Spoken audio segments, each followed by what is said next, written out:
الحمد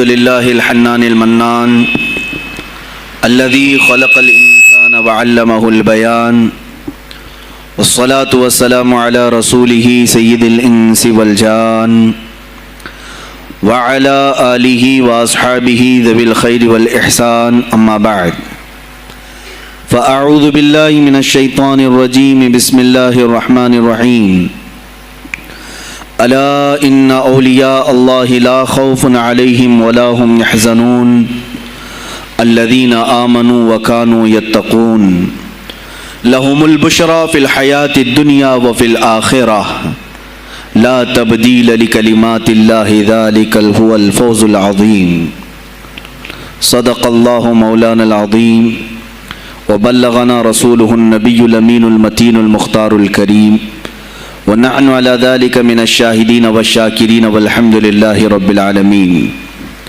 بارگاہ رسالت معاذ صلی اللہ تعالی علیہ وسلم میں درود پاک کا ہدیہ پیش کریں۔ اللہم صلی علی سیدنا و مولانا محمد معدن الجود والکرم وآلہ واصحابہ الکرام وابنہ الکریم وبارک وسلم صلاة دائمة سرمدا ابدا۔ آج کی یہ محفل پاک سلطان الاولیاء سراج الاصفیاء شہنشاہ بغداد تاجدار ولایت شہباز لامکانی قندیل سبحانی محبوب سبحانی سیدنا عبد القادر جیلانی قدس اللہ سرہ الشریف کی بارگاہ میں خراج عقیدت کے لیے منعقد کی گئی ہے۔ اس دربار میں میں اپنی گفتگو سے پہلے ان کے عظیم عاشق جس کو دنیا سنیت فنا فی الغوث اور مجدد میت حاضرہ کے نام سے جانتی ہے، امام احمد رضا خان قادری فاضل بریلوی رضی اللہ تعالی عنہ کی جو خراج عقیدت پیش کی ہوئی منقبت ہے، اسی سے میں بارگاہ غوث میں اپنی گفتگو کا آغاز کرتا ہوں۔ اے سلطان الاولیاء، اے شہنشاہ بغداد، واہ کیا مرتبہ اے غوث ہے بالا تیرا، اونچے اونچوں کے سروں سے ہے قدم اعلیٰ تیرا۔ توجہ، اونچے اونچوں کے سروں سے ہے قدم اعلیٰ تیرا، ارے سر بھلا کیا کوئی جانے کہ ہے کیسا تیرا۔ اے غوث پاک، سر بھلا کیا کوئی جانے کہ ہے کیسا تیرا، اولیاء ملتے ہیں آنکھیں وہ ہے تلوہ تیرا۔ ہم تو ابھی تلوے کو ہی نہیں پہنچ سکے، تمہارے سر تک کون پہنچے ہیں۔ اولیاء ملتے ہیں آنکھیں وہ ہے تلوہ تیرا۔ وہ شہنشاہ بغداد اگر ممبر پر کھڑے ہو کر کے اعلان کر دے قدمی ہادی علی رقبت کل ولی اللہ، میرا یہ پاؤں تمام اولیاء کی گردنوں پر ہے، تو پھر ہند کے خطے سے معین الدین اجمیری بھی یہ کہتے ہوں کہ بل علی رأسی و علی عینی، اے سلطان الاولیاء صرف آپ کا قدم گردن پر نہیں میرے سر پر بھی ہے۔ اور پھر اولیاء کاملین نے پکار کر کے دربار غوث میں یوں کہا تھا جب آپ نے اعلان کیا میرا یہ قدم اولیاء کی گردنوں پر ہے، جس کی گردن بنی منبر اولیاء، جس کا منبر بنی گردن اولیاء، اس قدم کی کرامت پہ لاکھوں سلام۔ انہوں نے جب اعلان کیا تو کیا اولیاء کاملین نے جواب میں کیا کہا تھا؟ جواب میں کیا کہا تھا؟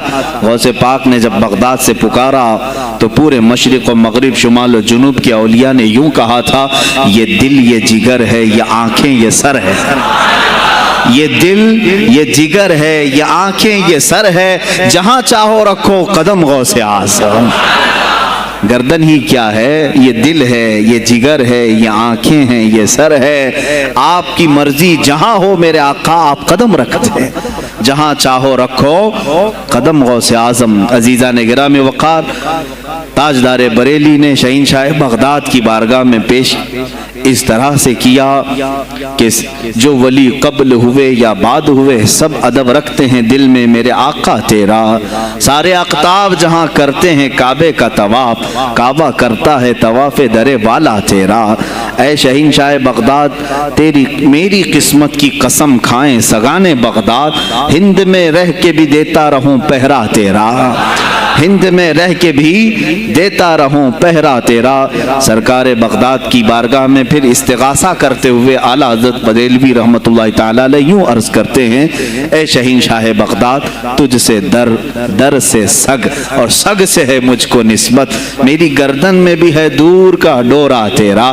اس نشانی کے جو سگ ہیں نہیں مارے جاتے، جس کی گردن میں قادری پٹا ہو، جس کی نسبت سلسلہ قادریہ سے ہو گئی ہو، اس کے لیے اعلیٰ حضرت بریلوی فرماتے ہیں اس نشانی کے جو سگ ہیں، ہم کتا پاک ہیں شہنشاہ بغداد کے، اس نشانی کے جو سگ ہیں نہیں مارے جاتے، حشر تک میرے گلے میں رہے پٹا تیرا۔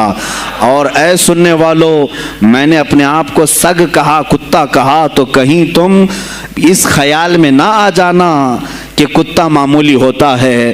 آگے اعلیٰ حضرت نے اس کا بھی سوایہ کر دیا، کیا دبے جس پہ حمایت کا ہو پنجہ تیرا، کیا دبے جس پہ حمایت کا ہو پنجہ تیرا۔ ارے شیر کو خطرے میں لاتا نہیں کتا تیرا، شیر کی تک پرواہ نہیں کرتا غوث پاک کا کتا۔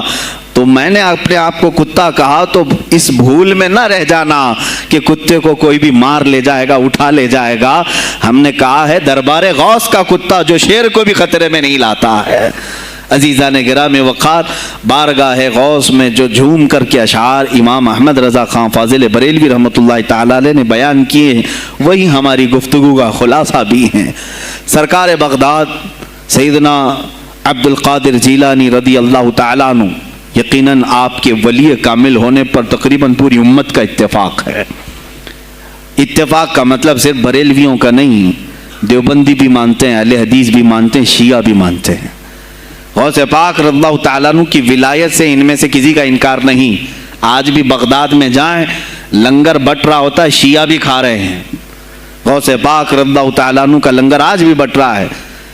بغداد کی وہ ایک ایسی بارگاہ ہے جہاں سنی اور شیعہ دونوں ہیں، دونوں تسلیم کرتے ہیں ان کی ولایت کو۔ اب رہے بات اہل حدیث کی یا دیوبند کی، ان کی کتابیں اٹھاؤ تو پتہ چل جائے گا کہ غوث پاک کے متعلق انہوں نے کیا کیا نہیں لکھا۔ پیر پیراں، میر میراں، شہین شاہ بغداد، بلکہ شیخ ابن تیمیہ جو ہر ولی کی تنقید کرتا تھا، ہر صوفی پر طعن و تشنیع کرتا رہا، اس نے اپنی کتاب میں لکھ دیا کہ میرے پاس اتنی تواتر تک، تواتر کہتے ہیں اتنے لوگوں کا بیان کرنا کہ جن کا جھوٹ پر جمع ہونا محال ہو۔ شیخ ابن تیمیہ کہتا ہے میرے پاس اتنی تواتر سے کسی اور کی کرامتوں کا ذکر نہیں پہنچا جتنا شیخ عبد القادر جیلانی کا پہنچا ہے۔ الفضل لما شہید بہ الاعداء، فضیلت تو اس کی ہے جس کی دشمن بھی گواہی دے رہے ہوں۔ عزیزان گرامی وقار، سرکار بغداد رضی اللہ تعالیٰ عنہ کی ولایت پر تقریباً امت کا اتفاق، بعد میں آنے والے سارے مسلمان انہیں ولی مانتے ہیں۔ اور یہ اور بات ہے کہ ولایت تک سب کا اتفاق ہے، اب غوث کے مقام کے متعلق الحمدللہ ہم منفرد ہیں اس میں، اس لیے کہ ہم انہیں غوث اعظم بھی کہتے ہیں، استغاثہ بھی کرتے ہیں۔ یہ ایک الگ ٹاپک ہے جہاں شرک، بدعت اور کفر کے فتوے لگتے ہیں کہ بریلوی اللہ کو چھوڑ کر اولیاء سے مانگتے ہیں، اور یہ بیویوں سے مانگ لیں تو کوئی حرج نہیں، ہاں اپنے بچوں سے مانگ لیں تو کوئی حرج نہیں، بلکہ چپراسی اور نیتاؤں سے مانگ لیں تو کوئی حرج نہیں۔ کسی صاحب نے آ کر کے مجھ سے کہا تھا آپ غوث اعظم کیوں کہتے ہیں؟ اعظم اللہ ہوتا ہے سب سے اعظم، غوث کہیں ٹھیک ہے۔ سلفی صاحب سے ہم نے کہا کہ آپ کو سرکار عبد القادر جیلانی کو غوث اعظم کہنے پر اعتراض ہے، لیکن ایک چوڑا چمار ملک کا پرائم منسٹر بن جائے تو اسے وزیر اعظم کہہ دیتے ہیں، کوئی دقت نہیں آپ کو، وہاں اعظم کہتے ہیں آپ، اعظم کہنے میں آپ کو وہاں جھجک بھی نہیں آتی، اور غوث پاک کو اعظم کہنے میں آپ کو شرم آنے لگتی ہے۔ یہ اپنے اپنے نصیبے کی بات ہے، آپ کا اعظم کوئی اور ہے، ہمارا اعظم کوئی اور ہے۔ عزیزان گرامی، سرکار بغداد شہین شاہ ولایت سلطان الاولیاء سیدنا عبد القادر جیلانی رضی اللہ تعالیٰ عنہ، ماں کے پیٹ سے ہی ان کو ولایت عطا کی گئی۔ یہ وہ اولیاء میں سے ہیں جن کا پیدائشی اللہ تعالیٰ نے منتخب فرمایا ہے۔ بلکہ جس وقت آپ کی ولادت ہوئی یہ شعبان کا آخری دن، اور آپ کی والدہ ماجدہ کے بطن سے آپ اس عمر میں پیدا ہوئے جب عورتوں میں اولاد کی امید ختم ہو چکی ہوتی. آپ کی ماں کی عمر 60 سال کی تھی جب آپ پیدا ہوئے. یہ خود اپنے آپ میں ایک کرامت ہے. اور سرکار بغداد رضی اللہ تعالیٰ عنہ جب جیلان میں پیدا ہوئے تو آپ کا معمول تو دیکھیں، آپ کی ماں خود بتاتی ہیں دوسرے سال غالباً لوگوں کو چاند میں شک ہو گیا، 29 کا چاند نظر آیا کہ نہیں آیا. بعض کہنے لگے ہو گیا ہوگا، بعض کہنے لگے نہیں ہوا ہوگا. تو یوم الشک کہتے ہیں، یعنی 30واں جو شعبان کا ہوتا ہے وہ ایک رمضان بھی ہو سکتا ہے، 30 شعبان بھی. تو لوگ آئے حضرت فاطمہ ام الخیر کے پاس جو غوث پاک کی ماں ہے، پوچھا کہ کل کا چاند ہوا کہ نہیں ہوا، ہمیں شک ہو گیا ہے. آپ نے کہا چاند ہو گیا ہے اور رمضان شروع ہو چکا ہے. کہا کیسے؟ کہا صبح سے میرا بیٹا عبد القادر دودھ کو منہ نہیں لگایا ہے، اور میرے بیٹے کا یہ معمول ہے پچھلے رمضان سے ہی. جس وقت غوث پاک پیدا ہوئے رمضان شروع تھا. ان کی ماں کہتی ہیں سحری سے لے کر افطار تک غوث پاک اپنی ماں کا دودھ نہیں پیتے تھے. یہ بچپنے میں ماں کی گود میں روزے کا آپ کے اوپر کوئی مکلف نہیں تھے، آپ احکام شریعت ابھی آپ کے اوپر لاگو نہیں تھے، لیکن اللہ کا ایک ولی آتا ہے تو وہ نظام خدا قائم کرنے کے لیے آتا ہے. آج میں اسی پر گفتگو کرنا چاہوں گا. اللہ کے اولیاء ظاہر کیوں ہوئے دنیا میں اور کیوں آتے ہیں؟ ان کا سب سے بڑا مقصد دنیا میں آنے کا، جلوہ بار ہونے کا، وہ یہ ہوتا ہے کہ نظام خداوندی کو زمین پر قائم کریں. جس کی کائنات ہے اسی کی بات یہاں پر قائم ہونی چاہیے. اب یہ باتیں وقت کے ساتھ گزرتی جاتی ہیں اور لوگ بھول جاتے ہیں. آپ سب کو پھر میں یاد دلا دوں، میرے عزیز، میں نے بھی اور آپ نے بھی اللہ سے ایک وعدہ کیا ہے. ہماری روحوں نے اللہ سے وعدہ کیا ہے. جب اللہ تعالیٰ نے ہمیں پیدا بھی نہیں کیا تھا اس وقت ہماری روحوں کو بلا کر اس نے ایک وعدہ لیا، الست بربکم، کیا میں تمہارا رب نہیں ہوں؟ میں تمہارا مالک اور خالق نہیں ہوں؟ تو سب کی روحوں نے کہا تھا قالوا بلا وربنا، کیوں نہیں مولا، تو ہی تو ہمارا رب ہے. رب تعالیٰ نے فرمایا کیا تم اسی وعدے پر برقرار رہو گے دنیا میں جانے کے بعد؟ سب نے کہا تھا ہم وعدہ کرتے ہیں مولا اسی پر باقی رہیں گے. یہاں آنے کے بعد کتنے وہ لوگ ہیں جو اس کی ربوبیت کا اقرار کرتے ہوئے اس کائنات میں صرف اس کے گن گاتے ہیں. کفار و مشرکین تو وعدہ خلاف ہیں، توڑ دیے، انہوں نے اللہ کے علاوہ کسی اور کو خدا بنا لیا. لیکن تم نے اللہ اکبر تو کہا، زبان سے تو تم نے تسلیم کیا، لیکن تمہارا رہن سہن یہ بتاتا ہے کہ تمہارا مالک کوئی اور ہے. کسی اور کو راضی کرنے میں لگے ہوئے ہو، کسی اور کی دریوزہ گیری کر رہے ہو، کسی اور کی خوشامدی میں کھڑے ہوئے ہو. درباروں کے آستانوں کے دروازوں پر تمہارا کھڑا ہونا گھنٹوں پر کسی کو راضی کرنے کے لیے، یہ تمہارا عمل بتاتا ہے کہ تم نے رب اعلیٰ کو اکبر نہیں سمجھا. وعدہ تو تمہاری روحوں نے کیا تھا کہ تیرے سوا کسی کو ہم حاکم نہیں تسلیم کریں گے. حاکم اعلیٰ صرف اللہ ہے. اولیاء کاملین یہی بات یاد دلانے کے لیے آتے ہیں، پھر تمہیں یہ یاد دلانے کے لیے آتے ہیں. اور جس شان سے وہ دنیا میں آتے ہیں بچپن سے ہی ان کے حالات ایسے ہوتے ہیں کہ شریعت طاہرہ کی پابندی ان کے ہر قول و عمل میں نظر آتی ہے، ہر قول و عمل میں. اس لیے کہ ہم جس کی زمین پر ہیں اور جس کی آسمان کے نیچے ہیں، بات ہوگی تو صرف اسی کی ہوگی، بات ہوگی تو صرف اسی کی ہوگی. مجھے ایک بات یاد آتی ہے، سرکار مفتی اعظم ہند رحمۃ اللہ تعالیٰ علیہ آپ کے سامنے کوئی صاحب تقریر کر رہے تھے، یہ زمین سب کی ہے، ان کی بھی ہے، ان کی بھی ہے، ان کی بھی ہے. آپ نے کہا چپ رہو، زمین اللہ کی ہے اور صرف اللہ کا نام ہو. یہ سب کی ہمت نہیں بولنے کی.